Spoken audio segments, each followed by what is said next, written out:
What's up, fam? It's your boy TJ Fuse. We are back with another video. Today we are reviewing Smackdown. Let's go ahead and let's jump into it, man.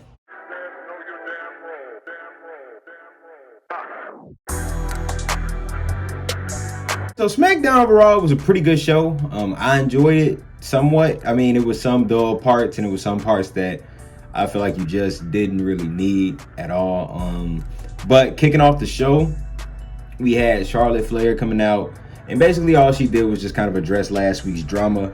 And essentially she said that her being champ is nothing new, which is 100% true. Like I said in my previous Charlotte Flair video, if you haven't watched that video, go check that one out after you watch this one. But as I said in that video, man, she's like de facto champion. Charlotte is the person that they always look to put the title on when in doubt. You know what I'm saying? But basically, she was just coming. She was out there. She was bragging, and Sasha Banks came out. Sasha interrupted, and basically was just like, "I run the show. This is my show. It's boss time, and all that good stuff." You know what I mean? The whole Sasha Banks deal. And she actually challenged Charlotte for the SmackDown Women's Championship on Friday, and Charlotte didn't accept. Charlotte basically said that she wants to see new competition. She wants new challengers. And Shotzi came out, and Shotzi ended up coming out and accepting Charlotte's challenge. It was a really good match, and it was a really good match that they put on. Shotzi was really able to put her talents on display against Charlotte. I haven't really seen too many people have a bad match with Charlotte, and this ain't trust me, I am not a Charlotte stan. I feel like I'm one of the people that feel like Charlotte is kind of pushed a little too much, but it is what it is. We see it on TV. It's reality, you feel me? But at the end of the day, man, it was a really good showing for Shotzi, and ultimately there was some really good spots in the match. It was one where Charlotte went for a moonsault off the top rope, and Shotzi ended up rolling out of the way. Charlotte lands on her feet and ends up hitting another, a moonsault anyways, a standing moonsault. That shit was kind of dope. It was one spot too where I think that Charlotte had got thrown out of the ring, or she was out of the ring, and she kind of just taunted Sasha using her little entrance dance and all that good shit. And it distracted her from a suicide dive from Shotzi. So like I said, this was a really fun match, man. But ultimately, Charlotte did end up getting a win due to a distraction, an accidental distraction from Sasha Banks. Because Sasha was pretty much cheering on Shotzi the whole match. You know what I'm saying? So she didn't try to distract her on purpose. Should she have gotten involved? No. But of course, we got to set up stories, right? But this ultimately led to Shotzi Blackheart turning heel. Shotzi Blackheart is now a heel, ladies and gentlemen. And it's going to be very interesting to see how WWE moves forward with this, just because Shotzi was very over that match. Like, she had the crowd behind her. They were chanting her name all match. They really wanted her to win. And yeah, she ended up beating the shit out of Sasha Banks after the match. Pretty much blamed her for the loss, of course, and yeah, man, she's a heel now, so it's gonna be very interesting to see how that plays out with the crowd. But next up, we had Jeff Hardy interview. He was basically just talking about how he wants to win titles that he's never won before, and I can't really think of any title. What title has Jeff Hardy not held? Has he been a United States champion? I believe he has. For sure, Intercontinental champion, WWE champion. Oh, he's never been Universal champion. Duh. So he may be talking about the Universal champion. I was a little Universal championship. I was a little nervous. I thought my boy was gonna try to go after motherfucking 24/7 lit. It's like, nah, we can't go out like that, my guy. But yeah, this segment got ruined pretty quick because he was interrupted by Madcap Moss. I call him Mad Hat Moss because I like Mad Hat better than Madcap. But Madcap Moss and Happy Corbin, little ugly ass. This shit is bad. Like, I don't like neither one of these. I don't like neither one of them on the TV screen, bro. Like, I can't get into them. Like the sad Corbin and the depressed Corbin and the about to jump off. Never mind. But that Corbin, he was lit. He was lit in the most unlit way, my nigga. He was straight. But yeah, this segment really wasn't anything. They cracked a couple lame ass jokes, laughed, and did the whole happy shit and walked off. After this segment, though, Adam Pearce was, set to announce major repercussions for Brock Lesnar and his actions, pretty much beating the shit out of him and cameraman and all that shit last week. And those major repercussions were Brock Lesnar is being fined $1 million. He's being fined $1 million. But yeah, man, this is it's a cool segment. Just adding that extra incentive on just to kind of give Adam Pearce a little bit more like personality, because it's too often that we see, like, if an authority figure gets beat up by somebody nowadays, at least, that they don't really show emotion. They just kind of lick their wounds and they just kind of move on. And Adam Pearce was like that for a little while, early on into like this whole executive thing. But now, like, every time something happens to Adam Pearce, every time he's in harm's way or anybody's coming at him crazy, he shows personality. Like, fam, I'm not about to take your shit, big dog. So that's what he said. And he had a really good line where he called himself, I think he said, the heart of this corporate engine. And he won't be disrespected or whatever. And that shows that he was showing a lot of emotion there. We appreciate that. After this, we had a Paul Heyman interview, and my guy be dry snitching on himself, my G. I've never seen somebody dry snitch on themselves like Paul Lee do, bro. What kind of shit is this we going through, dude?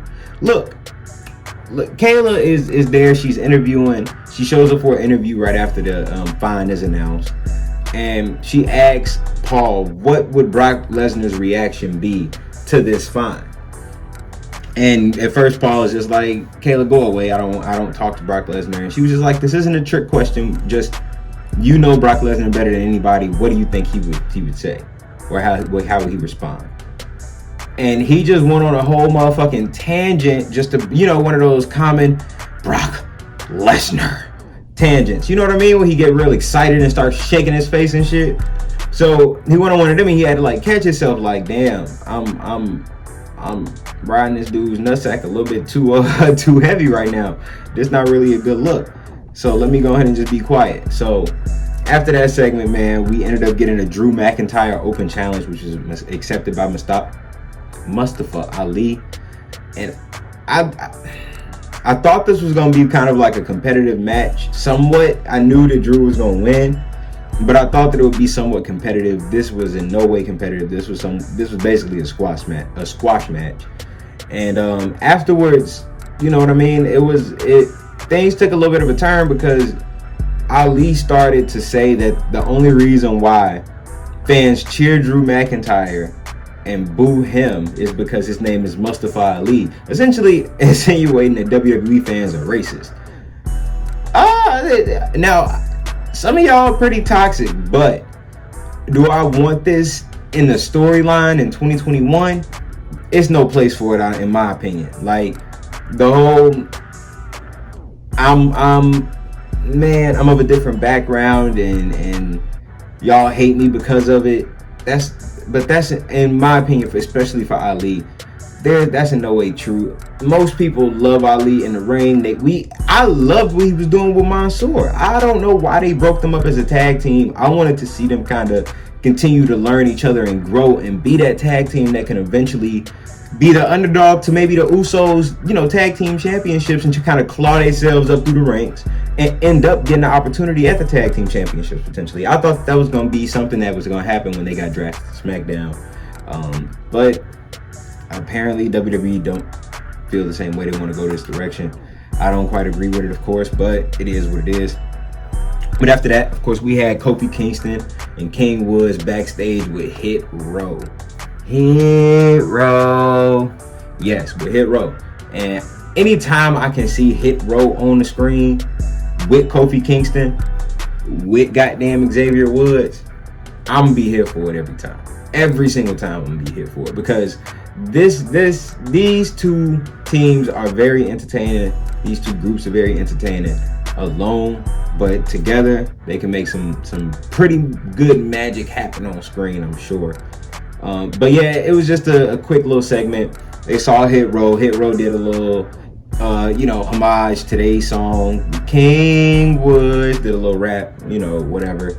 But yeah, it was cool, man. It was cool. It was a cool little backstage segment, pretty quick.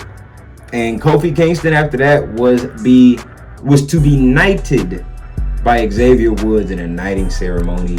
And of course, that knighting ceremony didn't just completely go all as planned. He did successfully get knighted, but right after he was knighted, the Usos would interrupt. And yeah, they pretty much came out, was just like, what are y'all wearing? You know, y'all playing dress up, is this Halloween? You know, just cracking little jokes just because they can. And the Usos and a New Day, just the rivalry that goes back years and years. We all know about that. And anytime these two get in the ring together, magic. Every time. I love it. But yeah, this pretty much set up the main event tonight. And it was a really, really good main event, man. It was a really good main event. And it was some pretty good, funny lines in here. I remember Xavier Woods called his scepter the scepter of seduction.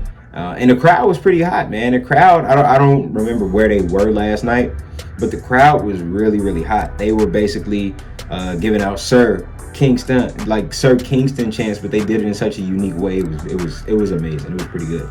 But yeah, after that we had Boogs and Nakamura versus Moss and Corbin. And like I said, I don't really like Moss and Corbin. I'm starting not to like Boogs and Nakamura together. It's starting to get real just cringe. And I love Nakamura. I will always love Nakamura as a performer, but this little combination with Rick Boogs, I don't think is working. The best thing about their whole partnership is the fact that Pat McAfee is involved in their goddamn entrance every single week. That's the best part about their goddamn partnership. But moving on, we ended up having Sami Zayn interrupt a backstage interview with Sonya Deville, and Sonya was just pretty much talking about Naomi and all this other stuff. But it was a nothing segment too. But ended up right after that being Naomi versus Shayna Baszler. And of course, we had Sonya Deville come out and essentially insert herself into the match as the special referee. For what reason? Because she can. And yeah, of course she screwed Naomi out of the W. She wasn't gonna let Naomi get that dub. She wasn't gonna let Naomi to win. And the reason why she wasn't gonna let Naomi to win is because, come on now, man. She clearly doesn't want Naomi on SmackDown. She didn't want her on SmackDown when she first came over. It's something going on there. But guess what? Naomi, she was gonna beat her ass backstage. She was gonna, well, not backstage. She was gonna jaw her ass in the ring if Shayna ain't lock her up in the chokehold, because yeah, she getting sick of her shit. But yeah, as you can imagine, like I said, Naomi, she was screwed out of the W with a quick pin on the roll up. She goes backstage and she says she wants Shayna one-on-one, and then after Shayna, she wants Sonya one-on-one. And then after that, man, we get a really fun New Day versus Usos match. That saw, you know, the New Day picking up the win on a Woods roll-up. But yeah, man, it was a fun match. It was a typical New Day Uso match. It gave it about 10 minutes or so, the last 10 minutes of the show. I mean, yeah, it was a pretty quick, fun match. It was a nice match. It wasn't anything too special that these two teams can do. But it wasn't bad. It wasn't bad. It was actually a really good match. So overall, SmackDown was in. There was no Roman Reigns on SmackDown, so that, you know, came to a shock for a lot of people, for myself especially, because Roman Reigns, you know, SmackDown is usually run through him every week in, week out. So he's usually like the central storyline, the central story on SmackDown. So with him not being on there this week, it definitely, you felt it a little bit, but overall, it was a good enough show for Roman Reigns not to be on it. So that's saying something, you know what I mean? But if you like SmackDown, man, tell me what you think. If you didn't like SmackDown, tell me why you didn't like it. And also make sure you leave a like. You know, make sure you hit subscribe if you have not subscribed to the little notification bell so you can be the first one to know whenever new content is posted on the channel, man. This has been your boy TJ Fuse. And if you haven't subscribed to my other channel, subscribe to my other channel, TJ Fuse. Yeah, man, it's me. I'm signing out. If you want more content like this, let me know. Peace.